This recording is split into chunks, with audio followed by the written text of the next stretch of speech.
name is Rajesh Kumar. I am from India, lives in Punjab. I have done 3-year diploma in mechanical engineering from Pandit Jagatram Polytechnical College, Hoshiarpur. After diploma, I did post diploma in CAD/CAM from GNA University, Parwada.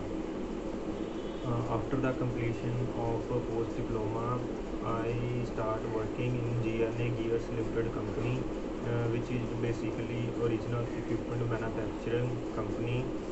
This company manufacturing a wide range of shafts, differential gears, speed gears, crown wheels, etc.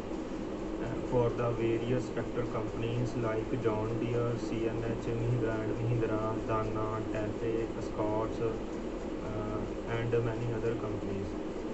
I am an employee under CNC turning section, where my prime responsibility is to operate CNC machines. While operating machines, I have to alteration in offsets to achieve the required parameter as mentioned in process control plan or process.